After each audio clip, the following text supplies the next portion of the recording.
क्या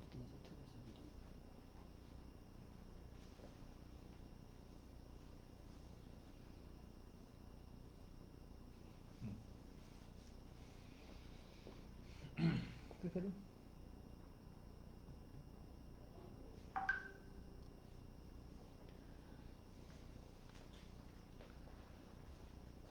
हेमावती नंदन बहुड़ा विश्वविद्यालय श्रीनगर गढ़वाल के राजनीति विभाग द्वारा आयोजित इस ऑनलाइन लेक्चर सीरीज में मैं आप सबके साथ संबद्ध हूँ। विशेष करके प्रोफेसर एम सेमवाल जी, प्रोफेसर आर्यन गैरोला जी, विभाग के अन्य सारे शिक्षकगण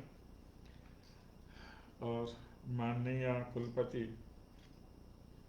प्रोफेसर अन्नपूर्णा नौटियाल जी, जो इसी विषय की शिखर शख्सियत हैं, और वे सभी जो आज इस कार्यक्रम से संबद्ध हैं, दर्शक के रूप में, श्रोता के रूप में अथवा अध्येता के रूप में।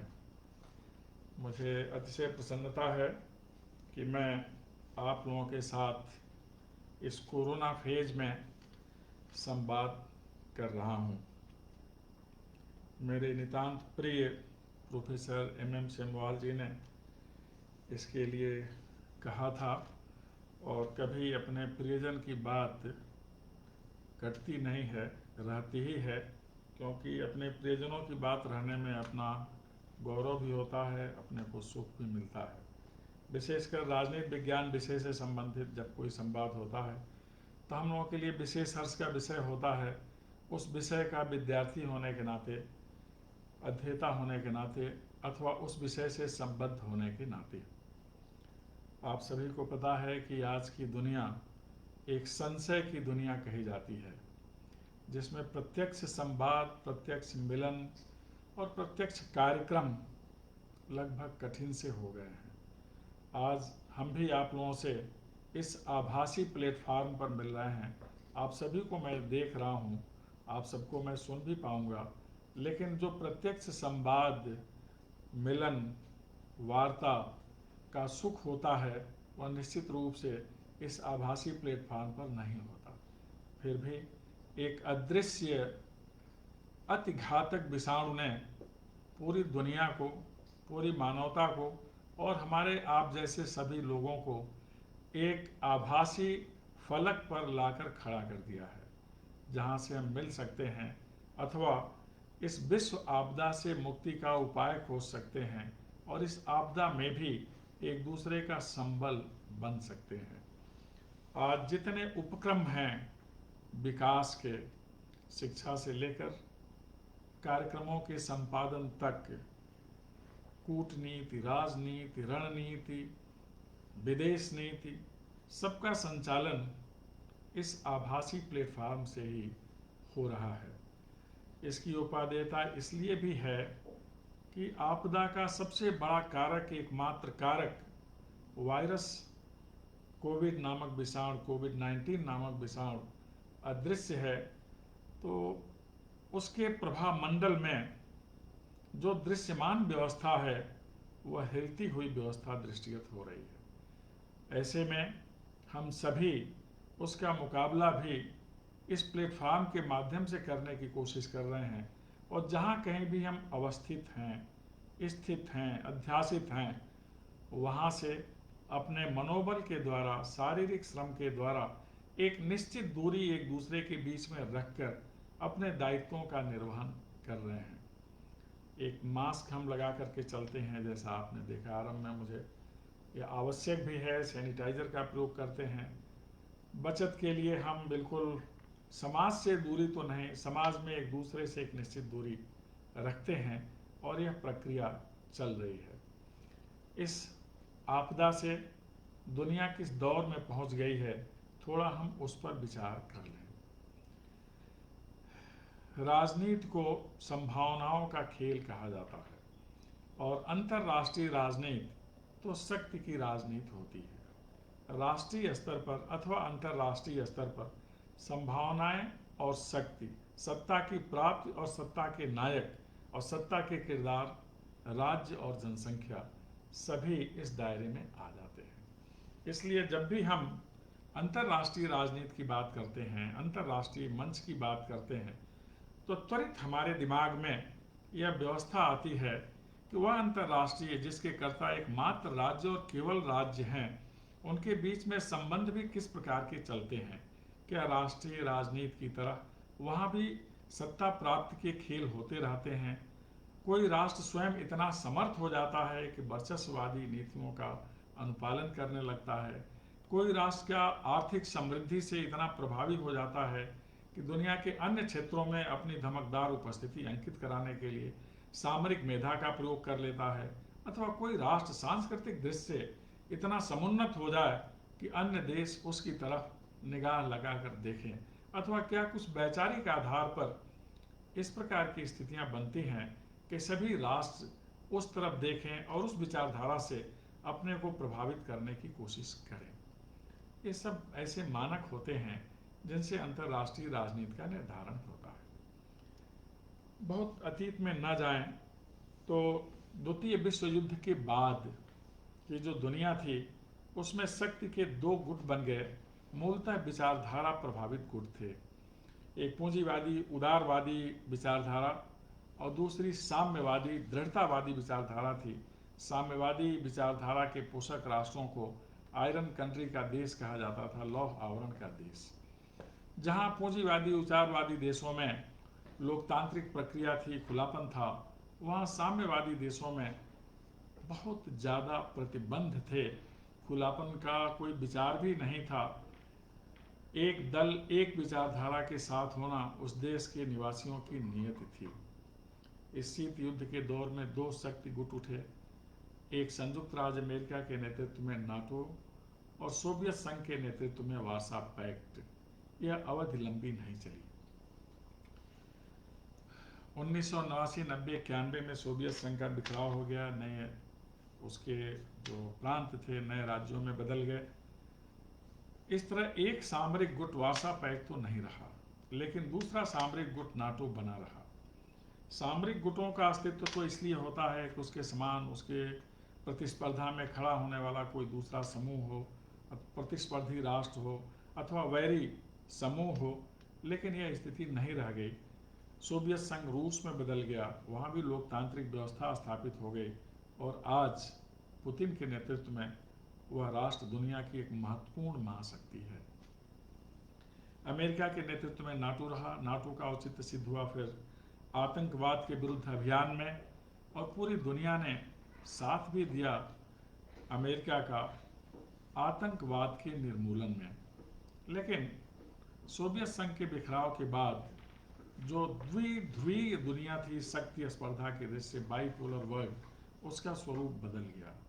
कहा जाने लगा कि अब दुनिया यूनिपोलर हो गई है, उसका सबसे महत्वपूर्ण केंद्र संयुक्त राज्य अमेरिका है और इसमें कोई संशय भी नहीं रह गया था। लेकिन भौगोलिक दृष्टि से, जिसे हम जियो पॉलिटिक्स कहते हैं, दुनिया जब भी होगी बाइपोलर ही होगी, यूनिपोलर वर्ल्ड हो ही नहीं सकता, क्योंकि जियो पॉलिटिक्स का सिद्धांत है कि दो ही पोल होंगे, उत्तर और दक्षिण। तो इसलिए बेहतर शब्द इसके लिए होना चाहिए था, जो है यूनिपोलर वर्ल्ड हो गई दुनिया।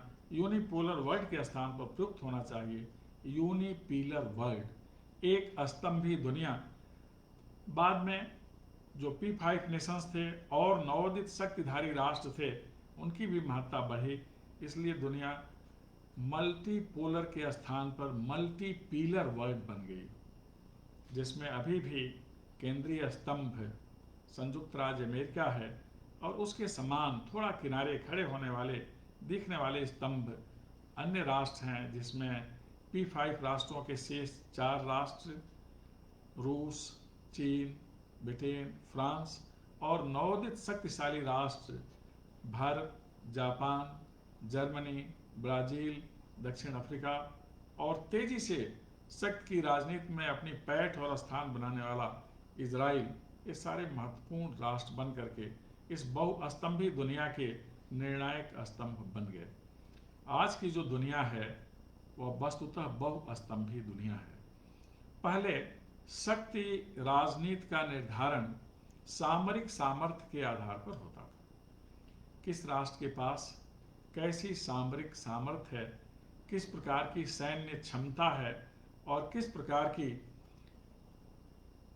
Penetration power, penetration policy, penetration weapons जिसे कहते हैं, किसके पास ज़्यादा है, मिसाइल किसके पास ज़्यादा हैं, टैंक की क्षमता किसके पास ज़्यादा है, सैटेलाइट किसके बेहतर हैं, यह सब मानक बन गए इस सामरिक प्रतिस्पर्धा की दुनिया में। सभी राष्ट्रों ने तेजी से छलांग लगाई और मिसाइल महत्वपूर्ण आयुध हो गया, जिसके आधार पर सामरिक स्पर्धा के राष्ट्र अपने को कमतर बेहतर मानने लगे। अमेरिका, रूस इस दृश्य से बहुत आगे माने जाते रहे हैं। हिंदुस्तान भी अब मिसाइल की दुनिया का एक महत्वपूर्ण राष्ट्र है। ब्रिटेन, फ्रांस तो है ही। हिंदुस्तान की अग्नि मिसाइल और ब्रह्मोस मिसाइल, इन्हें अंतर्राष्ट्रीय सामरिक संदर्भों में एनिग्मेटिक मिसाइल कहा जाता है, जिसके बारे में पूरी दुनिया को बहुत यथार्थ का पता नहीं है।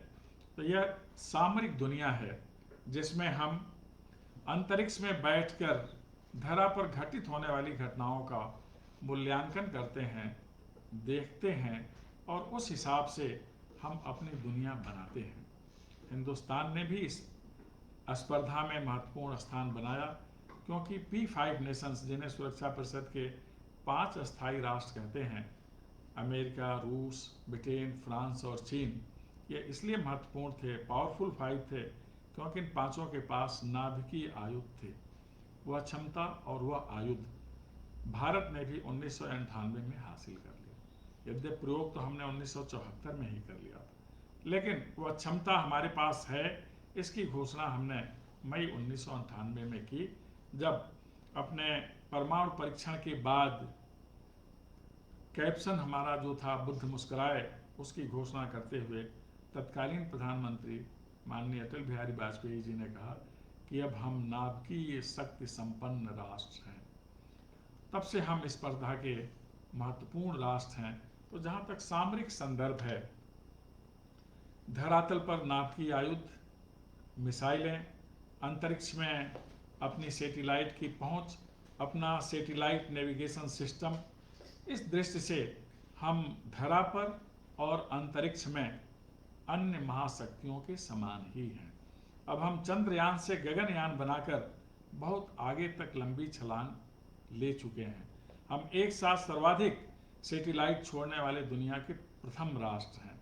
ये सारी हिंदुस्तान की सामर्थ्य है। सागर तल पर भी हम उतनी ही मजबूती के साथ हैं जितना भूतल पर और व्योम में। यह हमारी क्षमता है।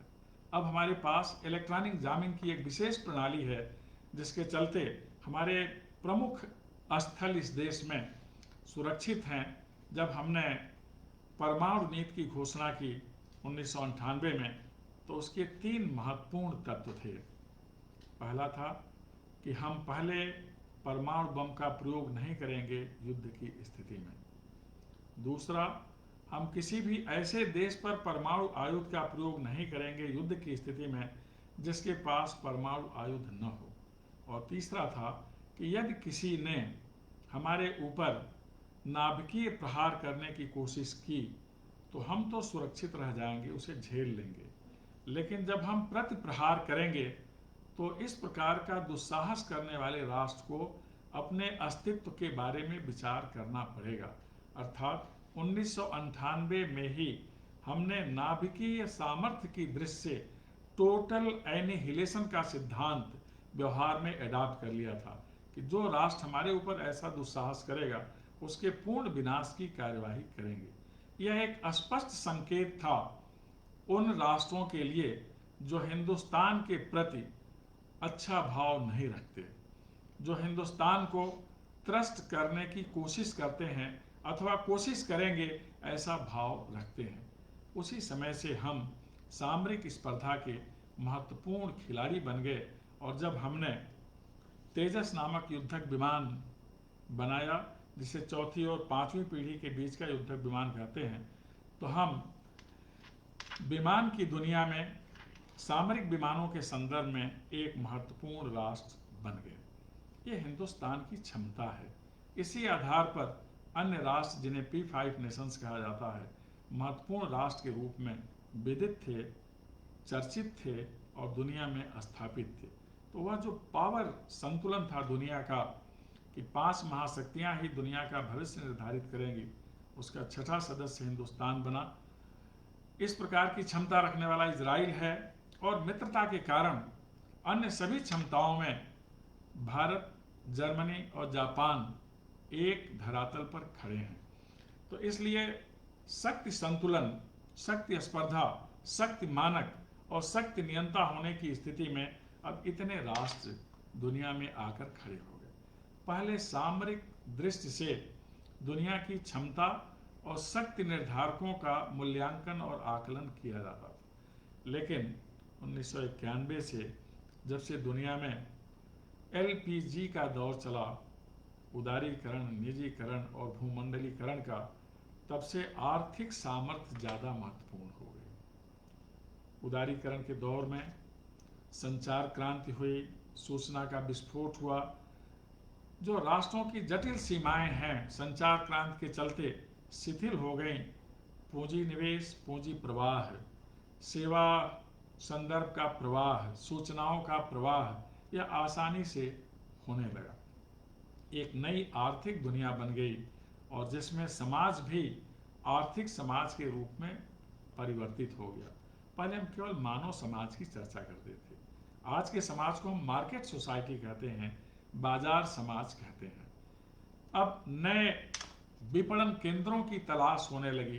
पहले शक्ति स्पर्धा में हम उन राष्ट्रों की तलाश करते थे जो हमारे आयुध खरीदे। इस वाणिज्यिक प्रतिस्पर्धा में जो भौतिकवादी दुनिया है, इसमें सुख सुविधा के संसाधन बहुत तेजी से उत्पादित हुए। इनके लिए हमने दुनिया में बाजार की तलाश करनी शुरू की और इसलिए मानव समाज को धीरे धीरे हमने एक बाजार समाज में बदल दिया और जो मानवीय रिश्ते थे, मानवीय संबंध थे, इसको हम व्यापारिक आर्थिक संबंधों में ढालते चले गए। कितना जल्दी कोई राष्ट्र संपन्न हो जाए, कितना जल्दी कोई समाज संपन्न हो जाए और कितना जल्दी कोई व्यक्ति संपन्न हो जाए, यह ध्येय हो गया। हमारे पास कैश हो और हम ऐश कर सकें, अर्थात धन और सुखोपभोग, यह हमारा मानक बन गया। इसी हिसाब से हम काम करने लगे। इस प्रकार के देश जिनके यहाँ तकनीकी कुशलता थी, तकनीकी सामर्थ्य थी, उत्पादन बहुत ज़्यादा हो सकता था, उन्होंने दुनिया में कच्चे माल के केंद्र तलाशे, कच्चे श्रम के केंद्र तलाशे और जो उत्पादन हुआ इसके लिए फिर बाजार की तलाश शुरू हुई। बाजार की तलाश के साथ एक ही प्रकार का उत्पादन बहुत दिन तक उपभोग में नहीं रहेगा। नए उत्पादन हों तो ज़्यादा आय होगी। इसको ध्यान में रख करके नए उत्पादन होंगे तो उसके लिए बाजार भी चाहिए और बाजार तब बनेगी जब हमारी आवश्यकता बढ़ जाए, हमारी नई प्रकार की मांग शुरू हो जाए। इसलिए विज्ञापन की दुनिया की एक होड़ लग गई। नए सामान, एक ही प्रकार की टीवी नए नामों से कई प्रकार बाजारों में आ गई, एक ही प्रकार का तेल, एक ही प्रकार का साबुन। उपभोग के जितने सामान हैं इनका समय बदलने लगा। उसी तरह जिस तरह एंटीबायोटिक का प्रभाव बहुत दिनों तक नहीं रहता, कोई भी एंटीबायोटिक आज की तारीख में ऐसी नहीं है पिछले दिनों जो तैयार हुई है जिसका प्रभाव 5 साल से ज़्यादा हो। इसलिए हर 5वें साल जो 5 साल पहले बनी हुई एंटीबायोटिक है जिसका विशेष संदर्भ है वह निष्प्रभावी हो जाती है। तो फिर नए एंटीबायोटिक की तलाश करते हैं, खोज करते हैं, रचना करते हैं। ठीक उसी तरह से मान लिया गया कि इस इलेक्ट्रॉनिक्स की दुनिया के जो सामान हैं पिछले 5 साल के अंदर बने अब बेकार हो गए, अब उनके स्थान पर नए सामान बने तो नई मांग उठे, तो विज्ञापन की दुनिया का एक विशेष महत्व बढ़ा और इसलिए हमारी नई आवश्यकताएं हुई, नए बाजार खुले। बाजारों की तलाश में वर्चस्ववादी नीतियां स्थापित हुईं। किस राष्ट्र के सामान पर कितना टैक्स लगना चाहिए, हमारा सामान जाए तो कितनी छूट मिलनी चाहिए, इस हिसाब से चलने लगा और यह कहा जाने लगा कि अगला विश्व युद्ध WTO के मंच पर लड़ा जाएगा। उसके कीबोर्ड पर निर्धारित होगा कि कौन राष्ट्र कितना ज़्यादा हित क्षेत्र की तलाश करेगा, और इसलिए आर्थिक संदर्भों में ही दुनिया में विश्व युद्ध की संभावना होगी, और इस पर फिर विचार होने लगा। एक दौर यह भी था, एक दौर यह आया कि वह राष्ट्र ज़्यादा महत्वपूर्ण माना जाएगा जिसके पास ऊर्जा के स्रोत, संसाधन और उपयोग की दक्षता, क्षमता ज़्यादा होगी। और इसीलिए कभी कभी लगता था कि खाड़ी का क्षेत्र जहाँ पेट्रोल डीजल का स्रोत है, वह आने वाले दिनों में अचानक युद्ध का केंद्र न बन जाए, क्योंकि सभी राष्ट्र चाहेंगे कि उनके पास इस ऊर्जा स्रोत की विपुल संपदा सुरक्षित हो जाए। कुछ दिनों तक यह दौर भी चला, लेकिन यह सभी को पता है कि जो भी स्रोत भूगर्भ से निकलता है उसके सूखने की भी संभावना होती है। इसलिए वैकल्पिक ऊर्जा के स्रोतों की तलाश होने लगी, जिसमें सोलर एनर्जी, विंड एनर्जी जैसे प्राकृतिक उपाय हैं। फिर जो हाइड्रो इलेक्ट्रिक है, इसके बारे में भी विचार, हम भूगर्भ जल की मात्रा को बढ़ाएं, प्राकृतिक जल का संरक्षण करें, इसके बारे में भी विचार होने लगा। जो अन्न के लिए हमारे यहाँ पौधे हैं, धान के डंठल से, गेहूं के डंठल से भी ऊर्जा हम बनाएं, गन्ने से ऊर्जा बनाएं, इसकी भी तैयारी होने लगी। हर देश वैकल्पिक ऊर्जा के साधनों की तरफ बढ़ा। कोशिश हुई कि यह जो स्रोत है डीजल का, पेट्रोल का, इसके समानांतर भी हम स्रोत विकसित करें। यह सौभाग्य की बात है कि भारत सोलर एनर्जी के क्षेत्र में दुनिया के अग्रणी राष्ट्रों में आता है। उसका जो समूह है, उसका नायक है फ्रांस, सह नायक है या सहयोगी नायक है या समकक्ष नायक है। तो ऐसे राष्ट्र मिलकर अब सोलर एनर्जी के क्षेत्र में भी बहुत महत्वपूर्ण कार्य कर रहे हैं। ये भी क्षेत्र हैं जहां दबाव और प्रभाव की राजनीति बनती है, जहां राष्ट्रों की महत्ता निर्धारित होती है। ये वर्तमान दुनिया है जिससे हम संचालित हो रहे थे और चल रहे थे। विकसित राष्ट्र औद्योगिक संसाधनों के आधार पर, तकनीकी जानकारी के आधार पर और आर्थिक समृद्धि के आधार पर एक श्रेणी थी विकसित राष्ट्रों की, विकासशील राष्ट्रों की, अल्प विकसित राष्ट्रों की और अविकसित राष्ट्रों की। और यह सब तय होता था प्रति व्यक्ति आय के हिसाब से, जीवन स्तर के हिसाब से और सुख के साधनों के हिसाब से। इस वायरस ने, कोविड-19 नामक वायरस, जिसके मूल में हमारा पड़ोसी एक देश है, उसके चलते पूरी दुनिया की व्यवस्था ही हिल कर रह गई।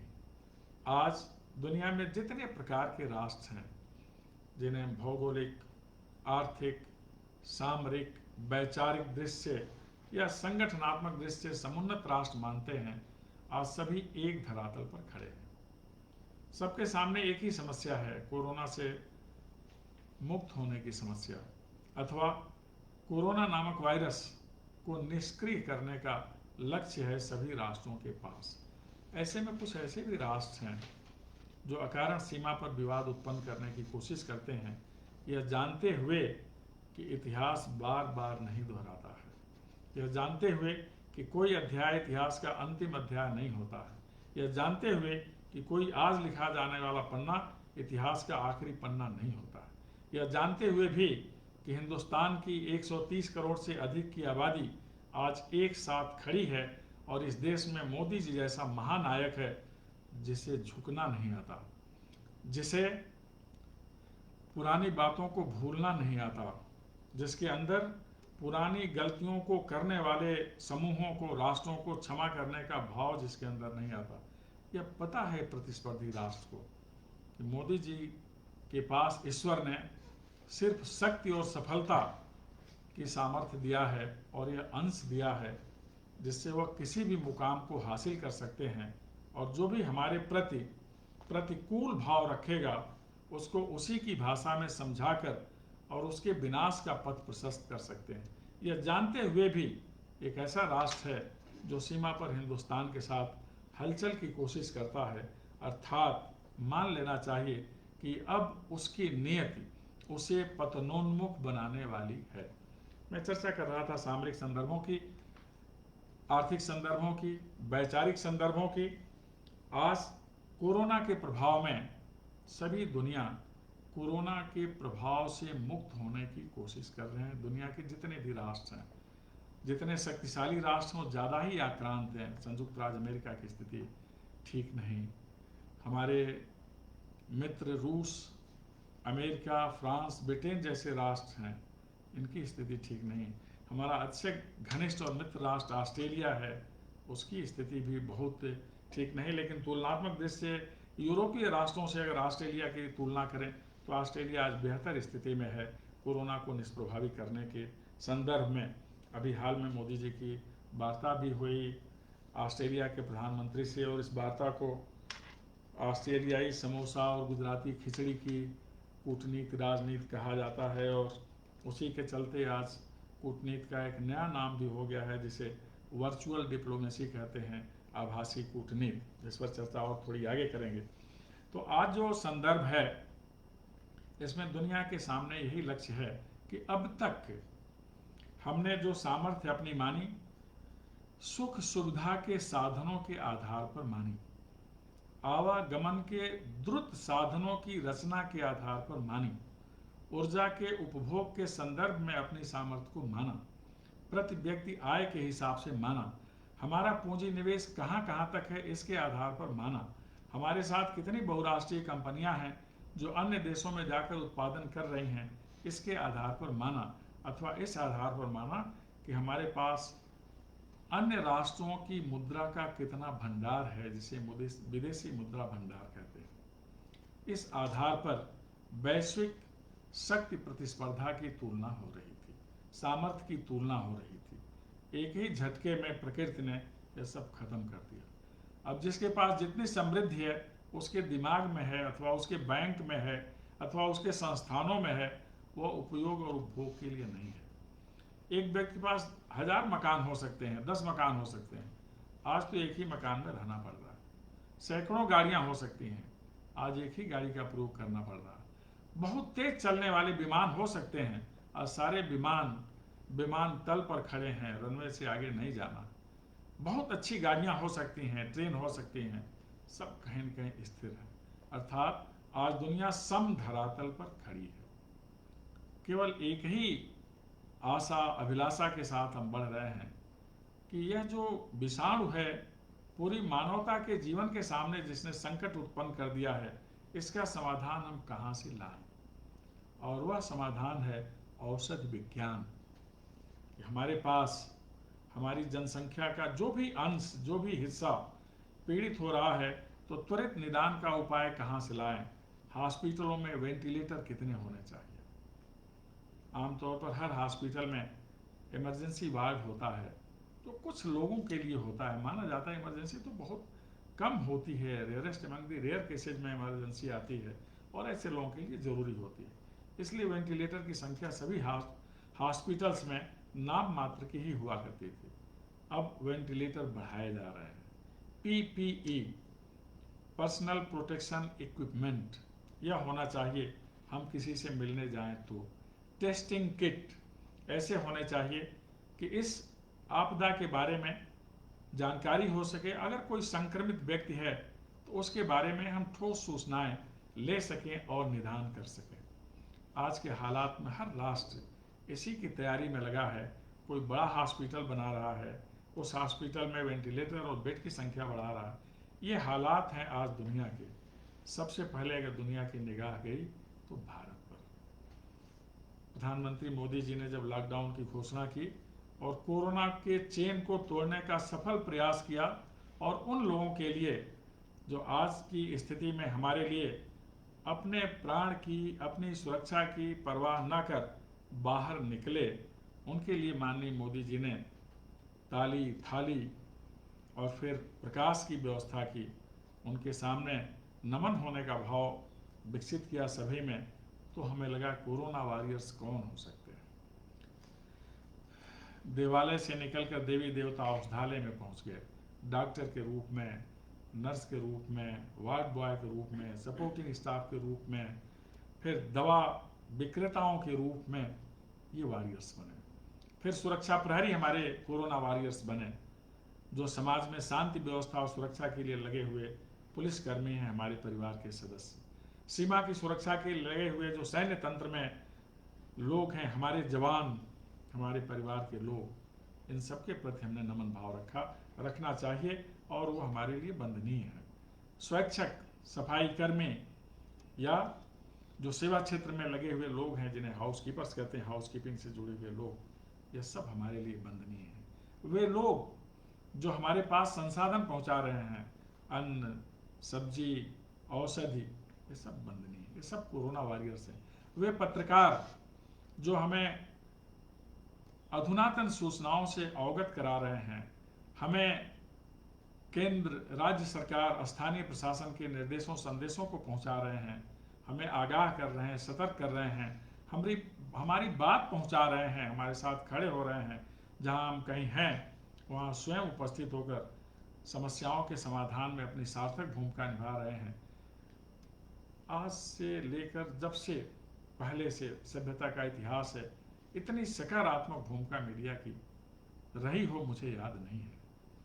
वो वंदनीय है, उनका भी बहुत ज़्यादा श्रेय है। वह भी वास्तविक कोरोना वॉरियर्स हैं और हमारे राष्ट्र नायक जो प्रतिपल अग्रिम मोर्चे पर खड़ा होकर देखते हैं। आज की स्थिति में दुनिया ने अगर पहले कहीं निगाह दौड़ाई तो मोदी जी की तरफ, इस भारत की तरफ, कि आपके यहाँ जो मलेरिया से निदान की औषधि है उसे आप दुनिया भर में भेजें। और पूरी दुनिया ने, भले WHO उसके बारे में चीन के प्रभाव में चलकर कुछ भी कहा हो, लेकिन आज सबने मान लिया कि हमारे यहाँ मलेरिया उन्मूलन का जो उपाय है वह इस विषाणु के प्रभाव को कम करने के लिए सबसे कारगर तरीका है। हमारे पास जो वनौषधियाँ हैं वह आज की तारीख में हमारी प्रतिरोधक क्षमता बढ़ाने में सबसे ज़्यादा सफल हैं।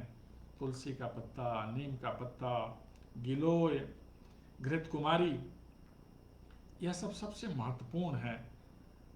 अदरक, हल्दी का पाउडर, ये सब इम्यूनिटी बढ़ाने वाले पदार्थ हैं। आज दुनिया ने इसे स्वीकार किया और इसीलिए वह क्षेत्र जहाँ मैं अवस्थित हूँ, जिसे जनजातीय अंचल कहा जाता है, इसके सेवन के कारण यहाँ के निवासियों में प्रतिरोधक क्षमता बहुत अधिक है।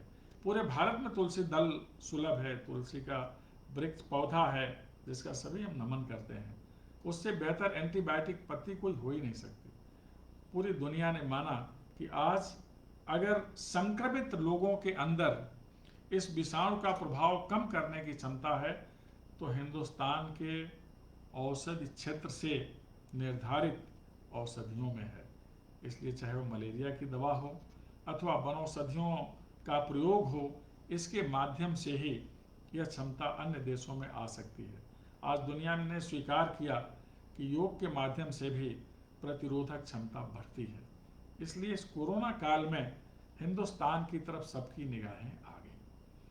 अब सभी औषधि उद्योग पर ध्यान दे रहे हैं। दूसरा उद्योग जिसके बारे में भारत बार बार बात करता रहा कि औद्योगिक आस्थानों के साथ ही साथ कृषि क्षेत्र में भी समन्वित विकास की आवश्यकता है। कोरोना के प्रभाव में जितने औद्योगिक आस्थान हैं उनके यहाँ उत्पादन रुका, वहाँ काम करने वाले लोगों के सामने संकट आया। पूरी दुनिया में महानगरों का तो विकास हुआ, लेकिन महानगरों के निर्माण में लगने वाले कामगारों की व्यवस्था के लिए कोई ठोस योजना नहीं बनी। इसलिए महानगर इस संकट काल में ऐसे कामगारों को अपने यहाँ व्यवस्थित रूप से रख नहीं पाए। एक दूसरे प्रकार की यात्रा शुरू हुई जिसे प्रतिगामी यात्रा कहते हैं। मूल स्थान को छोड़कर हम किसी स्थान पर गए थे हरित क्रांति के लिए, औद्योगिक क्रांति के लिए, वह क्रांति थम गई। अब एक नई क्रांति आएगी, जीवन रक्षक क्रांति। उसके लिए हम मूल स्थान की तरफ वापस लौटने लगे। उनके लिए गमनागमन के साधन पूरी दुनिया में नए तरीके से सुलभ कराए गए। नई समस्या आई। जो विकास की परिभाषा थी महानगरों में होता है विकास, पहले कभी हुआ करता था नदियों के किनारे विकसित होती है सभ्यता, आजकल हो गया है सड़कों के किनारे विकसित होती है सभ्यता। सब कुछ बदल गया। अब पुनः मूल स्थान पर लोग आने लगे और वहाँ उन परिवारिक जनों के साथ मिलकर जिनकी सुख सुविधा के लिए वह बाहर गए थे वह सुरक्षित रहने लगे। अर्थात जिस स्थान को सुंदर और विकसित बनाया वहाँ बनाने वालों के लिए बेहतर स्थान नहीं था। अगर बेहतर स्थान मिला तो अपने मूल स्थान पर, प्राचीन कहावत ही सही है, माँ की गोद में जितना सुख है वह अन्यत्र नहीं है। भारत हमारी माँ है। यह सुख हमें सर्वत्र एक समान मिलता है और मिलता रहेगा।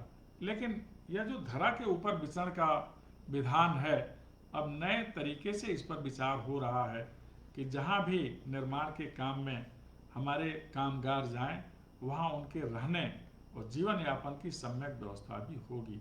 नई नीति का एक महत्वपूर्ण हिस्सा है। ऐसा काम, ऐसी नीतियां अन्य देशों में भी बननी चाहिए। पूरी दुनिया में इस मानव कल्याण के संदर्भों में, अपने लोगों को सुविधा देने के संदर्भों में आज दुनिया एक अग्रणी आदर्श राष्ट्र है। औषधि और वनौषधि का प्रयोग किस तरह से किया जाए, इसका एक श्रेष्ठ राष्ट्र है जिसके प्रति दुनिया के अन्य देशों की निगाह लगी हुई है। इस कोरोना के 19 के बाद का जो शक्ति संतुलन होगा, उसमें प्रमुख क्षेत्र होंगे औषधि और कृषि के क्षेत्र। हमारे यहाँ कहा जाता है कि हिंदुस्तान की सभ्यता तो ऋषि और कृषि की सभ्यता है, उद्योग और अध्यात्म की सभ्यता है, अहिंसा और सहयोग की सभ्यता है, साथ साथ चलने की। इसी सभ्यता को दुनिया अब स्वीकार करेगी। पूरी दुनिया ने अब मान लिया है कि अगर कहीं टकराव होता है तो उसका समाधान हिंदुस्तान की परंपरागत व्यवस्था, मान्यता, नीति, सिद्धांत और विचार अहिंसा में ही है।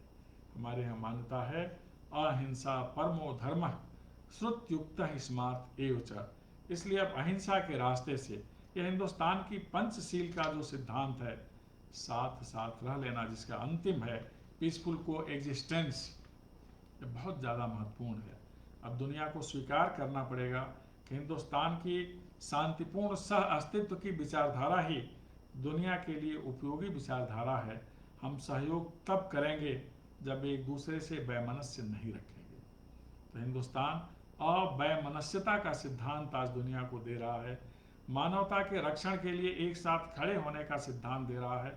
आज की तारीख में हिंदुस्तान का जो कृषि उपज है दुनिया में श्रेष्ठतम है, क्योंकि जैविक खेती के आधार पर, जैविक खादों के आधार पर हमने जो उत्पादन की प्रक्रिया शुरू की है, इतना अधिक दुनिया में कहीं भी नहीं है।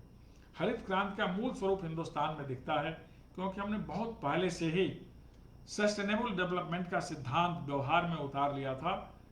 ईशावास्योपनिषद में जो लिखा है उसे हम मानकर चले थे कि हम प्रकृति प्रदत्त संसाधनों का उपभोग तो करें, लेकिन आने वाली पीढ़ी के लिए भी हम इतना ही छोड़ करके जाएं, तब जाकर यह सभ्यता अक्षुण्ण बनी रहेगी, मानवता का विकास होता रहेगा। इसलिए एक विचारधारा है, वैचारिक धरातल पर हिंदुस्तान की विचारधारा दुनिया में मान्य होगी। जो पूंजीवाद में अति भोग का सिद्धांत है, अब वह नहीं चलेगा।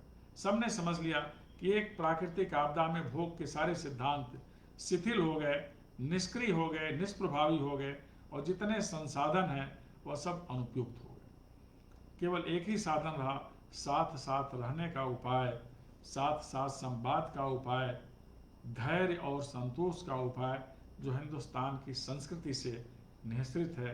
तो इस दृष्टि से मानवता को जोड़ने का काम अब हिंदुस्तान ही करेगा कोविड-19 के बाद। उसके लिए हमारी जो सामाजिक व्यवस्था है ये बहुत ज़्यादा मायने रखेगी। हमारे यहाँ संयुक्त परिवार का जो विधान रहा है, संबंधों का संजाल जो अर्थपूर्ण रहा है, अब यह दुनिया के लिए मायने रखता है। जो हमारे यहाँ आर्थिक सिद्धांत था, एक व्यक्ति कमाता था, बहुतों को खिलाता था, और जो पश्चिम का सिद्धांत था, जो कमाता था वह खाता था, अब बदलेगा। अब वहाँ भी लोगों को सोचना पड़ेगा कि जो कमाता है उसका धर्म खिलाना भी है, और जो खा रहे हैं उनका भी धर्म है कि समय से कमाने का उद्यम करें। हमारे यहाँ मान लिया गया कि जो हमारा पुरातन था और आज का जो अधुनातन है, दोनों के बीच समन्वय महत्वपूर्ण है। अब यह शेष दुनिया को समझना पड़ेगा कि केवल अधुनातन से काम नहीं चलेगा, पुरातन और अधुनातन के बीच में समन्वय स्थापित करने से काम चलेगा, जो हिंदुस्तान की परंपरा है। इस तरह विचारधारा के संदर्भ में अब दुनिया बहुत महत्वपूर्ण परिवर्तन देखेगी, और उस परिवर्तन का सबसे महत्वपूर्ण कारक राष्ट्र होगा हिंदुस्तान। कृषि के क्षेत्र में, उत्पादन के क्षेत्र में, और कृषि और उत्पादन मिलाकर लोगों की आजीविका नियोजन के संदर्भ में हिंदुस्तान एक आदर्श राष्ट्र बनने वाला है। यह नीति भी अब दुनिया के पास पहुंचेगी कि हमें अपने इस धरा को हरा भरा रख करके काम करने की ज़रूरत है। अभी विश्व पर्यावरण दिवस बीता है, जिसका संदेश भी यही होता है, कुछ समय हम प्रकृति के लिए निकाल लें, इस धरा को हरा भरा बनाएं। यह हरा भरा होने से भी मन हरा भरा होता है, हमारे अंदर कुवृत्ति नहीं आती और नकारात्मक विचार नहीं आते। हम सब जानते हैं कि कोरोना के प्रभाव में दुनिया में एक चीज़ बहुत तेज़ी से बढ़ी है, वह है अवसाद की स्थिति। केवल भारतीय समाज में अवसादग्रस्त लोगों की संख्या न्यूनतम है। दुनिया के अन्य देशों में जहां बहुत ज़्यादा समृद्धि मानी जाती थी, भौतिकवादिता बढ़ी थी, सुख के साधनों के प्रति रुचियां बढ़ी थी, वहाँ के लोग ज़्यादा अवसाद की स्थिति में, क्योंकि वो माल नहीं जा पा रहे, बाजार नहीं जा पा रहे, माल उनका विक्रय नहीं हो रहा। तो यह जो संबंध बन गया था मनुष्य माल मुद्रा मशीन मार्केट, अब इसको नए सिरे से परिभाषित करने वाला कोई देश होगा तो भारत होगा। विचार और अर्थतंत्र की भी एक नई व्यवस्था विकसित होगी कि पूंजी का केंद्रीकरण नहीं होना चाहिए। हमारे यहाँ ट्रस्टीशिप का सिद्धांत है, तेन त्यक्तेन भुंजीथा का सिद्धांत है, जो ईशावास्योपनिषद में लिखा। इसलिए आय होनी चाहिए, उपभोग समाज के लिए होना चाहिए, प्रयोग राष्ट्र के लिए होना चाहिए। यह भाव हिंदुस्तान का है और पूरी दुनिया अब इससे संचालित होगी। एक नए प्रकार का संचार तंत्र विकसित करने की स्थिति में आएगी। वर्तमान व्यवस्था में वे राष्ट्र महत्वपूर्ण माने जाते हैं जिनके पास संचार की बहुत विकसित प्रणाली है, लेकिन इस संचार की प्रणाली में कभी भी सेंध लग सकता है। हैकर्स की संख्या बहुत ज़्यादा है। एक हमारा पड़ोसी राष्ट्र है जो हैकिंग का चैंपियन माना जाता है। अब नए सिरे से वह राष्ट्र महत्वपूर्ण होगा जो एंटी हैकिंग मिसाइल डेवलप कर लेगा, अथवा इस आभासी दुनिया के समानांतर भी एक दुनिया विकसित करेगा कि केवल हम इस डिजिटल प्लेटफॉर्म पर ही खड़ा होकर बात ना करें, हिंदुस्तान की जो पुरातन परंपरा रही है उसकी ओर भी जाएं। हम मेडिटेशन से उस मुकाम तक पहुँचें कि अपनी बात दुनिया में बैठे हुए किसी भी कोने पर अपने मित्र व्यक्ति के पास पहुँचा सकें, परिवारी जन के पास पहुँचा सकें, अथवा वह विकल्प ढूंढें जहाँ तक कोई हैकिंग करने वाला पहुँच नहीं पाए। संचार की अभी एक नई विधा विकसित होगी और इसमें भी हिंदुस्तान की भूमिका सर्वाधिक महत्वपूर्ण होगी। ऊर्जा के क्षेत्र में सोलर एनर्जी, विंड एनर्जी और हाइड्रो इलेक्ट्रिक मामले में हिंदुस्तान दुनिया का अग्रणी राष्ट्र होगा। न्यूक्लियर एनर्जी, यह भी एक वैकल्पिक ऊर्जा का स्रोत है, इसमें भी हिंदुस्तान की भूमिका बहुत महत्वपूर्ण होगी। हम आप सभी जानते हैं कि दुनिया में एक न्यूक्लियर सप्लायर्स ग्रुप है और इसमें हिंदुस्तान की सदस्यता के विरुद्ध खड़ा होता है हमारा पड़ोसी राष्ट्र, इनका नाम लेना मैं ठीक नहीं समझता, क्योंकि वह अस्ताचलगामी है। लेकिन प्रकृति ने हमें वह संसाधन दिया है कि हमारे पास संवर्धित यूरेनियम प्लूटोनियम न भी हो तो नियति ने हमें थोरियम का प्रचुर भंडार दिया है, और जिससे हम आने वाले 4-5 सालों में ही परमाणु ऊर्जा के संदर्भ में आत्मनिर्भर राष्ट्र हो जाएंगे। जैसा हमारे प्रधानमंत्री जी का भी आह्वान है आज के संदर्भ में कि हम आत्मनिर्भर राष्ट्र बने। परमाणु ऊर्जा में हम पूर्णतः आत्मनिर्भर होने के कगार पर हैं। दुनिया को विदित है कि जितने परमाणु शक्तिशाली राष्ट्र हैं उन्होंने या तो संवर्धित यूरेनियम से परमाणु बम बनाया है अथवा प्लूटोनियम से। हिंदुस्तान दुनिया का इकलौता राष्ट्र है जिसने थोरियम से भी परमाणु परीक्षण किया। ये सामर्थ्य है हिंदुस्तान के परमाणु वैज्ञानिकों की, यह सामर्थ्य है यहाँ के नेतृत्व की। इसलिए हम ऊर्जा के संदर्भ में बहुत ज़्यादा दूसरे राष्ट्रों पर निर्भरता से बचेंगे। हमारे मित्र राष्ट्र हैं खाड़ी के, जो आज की तारीख में हमारे बहुत ज़्यादा करीब हैं, इसलिए जो परंपरागत ऊर्जा का स्रोत है इसका विपुल भंडार भी भारत के पास रहेगा। मित्र राष्ट्रों की उदारता, सहयोग और निकटता के चलते जितने भी हमारे मित्र राष्ट्र हैं, एक को छोड़ दें, 2 राष्ट्रों को छोड़ दें तो सभी मित्र राष्ट्र हैं और वो केवल हमारे 2 पड़ोसी राष्ट्र हैं। तो ऐसी स्थिति में हिंदुस्तान ऊर्जा की दुनिया का अग्रणी राष्ट्र बनने वाला है। आज की जो स्थिति है सैटेलाइट की दुनिया, उसमें भी हम बहुत महत्वपूर्ण हैं। हम जानते हैं कि हमारे सैटेलाइट कैसे सुरक्षित रहेंगे। हमारे एक पड़ोसी राष्ट्र ने किलर सैटेलाइट का प्रयोग किया और वह भूल गया कि इस प्रकार की जो तकनीक होती है उस पर किसी एक राष्ट्र का पेटेंट नहीं होता है। दुनिया के अन्य देशों के वैज्ञानिकों के पास भी सामर्थ्य होती है, वो सामर्थ्य सभी उन राष्ट्रों के पास है जो आज अंतरिक्ष में चहलकदमी कर रहे हैं। ये हिंदुस्तान की सामर्थ्य है। सैटेलाइट की दुनिया में, सागर तल की दूरी नापने में, वहाँ अपनी पनडब्बियों के मामले में और जो युद्धपोत हैं उसके मामले में हिंदुस्तान दुनिया के महत्वपूर्ण राष्ट्रों में एक है। सामरिक नीति का निर्धारण हो उसमें, वैचारिकता की स्थिति हो उसमें, सांस्कृतिक समृद्धि की बात हो उसमें, हिंदुस्तान संगम संस्कृति का देश है। कभी सैमुअल पी हंटिंगटन ने कहा कि आने वाली दुनिया में टकराव संस्कृतियों के बीच होगा, अब वह नहीं चलने वाला। हिंदुस्तान का सिद्धांत चलेगा कि आने वाले दिनों में संस्कृतियों में संवाद होगा, संगम संस्कृति की महत्ता होगी, समन्वयवादी संस्कृति की पहचान दुनिया को करनी पड़ेगी।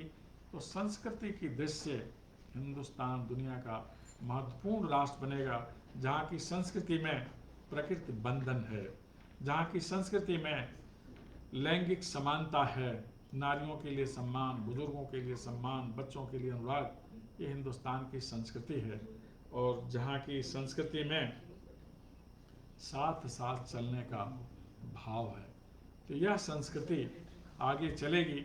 सांस्कृतिक संदर्भों में भी दुनिया को निकट लाने में हिंदुस्तान की महत्वपूर्ण भूमिका होगी। एक शक्ति का क्षेत्र है संयुक्त राष्ट्र संघ और उसकी सुरक्षा परिषद। जितने विशिष्ट अभिकरण हैं, अभी WHO में नेतृत्व की स्थिति में हिंदुस्तान है और पूर्व व्यवस्था के अंतर्गत संयुक्त राज्य अमेरिका जैसे राष्ट्र को उसके प्रति अपनी अस्वीकृति और असहमति व्यक्त करनी पड़ी। आने वाले दिनों में हिंदुस्तान की पहल पर पुनः संयुक्त राज्य अमेरिका उससे जुटेगा और वहाँ सही बात ही कही जाएगी।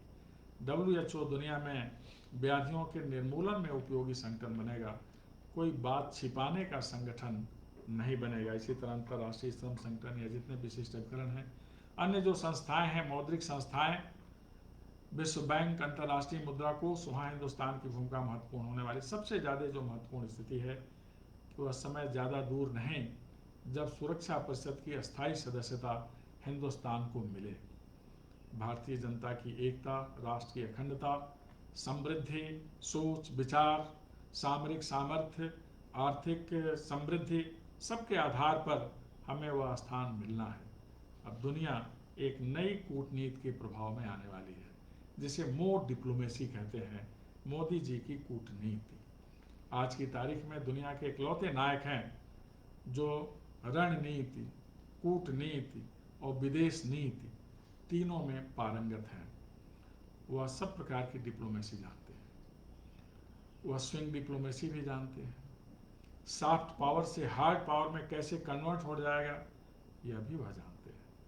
वह आंख में आंख मिलाकर भी मिलना जानते हैं, वह मुस्कुराते हुए मिलना जानते हैं, वह गले में गला मिलाकर भी मिलना जानते हैं। आज की तारीख में दुनिया के इकलौते नेता हैं जिनके साथ सभी महाशक्तियों के नायक बैठना अपने लिए सुखद मानते हैं, अपने राष्ट्र के लिए उपयोगी और उपादेय मानते हैं।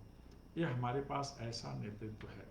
अभी हाल ही में एक नई डिप्लोमेसी जो ज़्यादा तेज़ी से चली है, जिसे वर्चुअल डिप्लोमेसी कहते हैं, उसका प्रयोग भी आप सभी ने देखा होगा।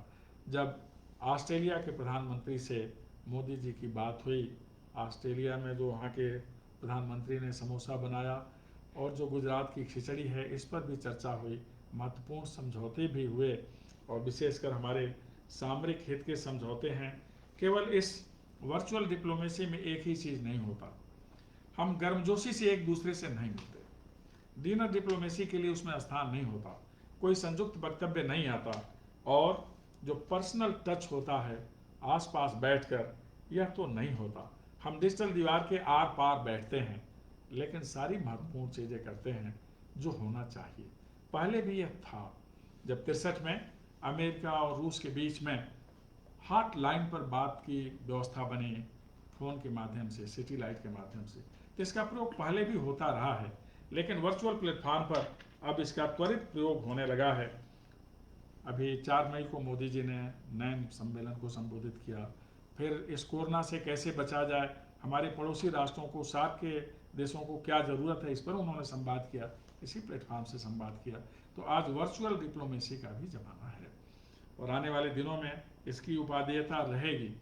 लेकिन जैसे ही कोरोना फेज खत्म होगा, प्रत्यक्ष मिलन होगा, सीधा संवाद होगा और बहुत सारे निर्णायक फैसले होंगे जिससे दुनिया को इस आपदा से मुक्ति मिलेगी और किसी ऐसे राष्ट्र की अतिवादिता से मुक्ति मिलेगी जो अपने आसपास के राष्ट्रों के चयन में बाधा डालता है। आतंकवाद की समस्या का समाधान होगा और जो तकनीकी है अथवा ऊर्जा के संसाधन, उसकी पहुंच दुनिया के सभी देशों तक होगी। तभी यह दुनिया एक सुरम्य दुनिया होगी, एक सही दुनिया होगी और मानवता को संतोष, सुख और सुविधा देने वाली दुनिया होगी। इसके लिए जरूरी है हमारा आपका सभी का अस्तित्व बचा रहे, बना रहे और हम सब जहां भी हैं अपने दायित्वों का निर्वहन करते रहें। आने वाली दुनिया को कहा जाता है कि यह ज्ञान की दुनिया है और ज्ञान की दुनिया में वही राष्ट्र सबसे महत्वपूर्ण होगा जिसके पास ज्ञान शक्ति है। आइए हम सभी मिलकर विचार करें और वैसा ही व्यवहार करें। ज्ञान की धारा शिक्षालयों से निकलती है। हम सब मिलकर कुछ ऐसा करें कि आने वाली दुनिया में ज्ञान के संदर्भों में हिंदुस्तान दुनिया की महानतम शक्ति बने, जिसकी कामना हमारे प्रधानमंत्री जी की है और जिसका लक्ष्य उनका है और हम सभी भारतवासियों का है। मुझे पूरा विश्वास है कि आप हिंदुस्तान को सर्वशक्तिमान, समृद्ध, स्वच्छ, स्वस्थ और श्रेष्ठतम राष्ट्र बनाने में अपनी भूमिका का निर्वहन करेंगे। आपने ध्यानपूर्वक सुना, आपको बहुत बहुत धन्यवाद।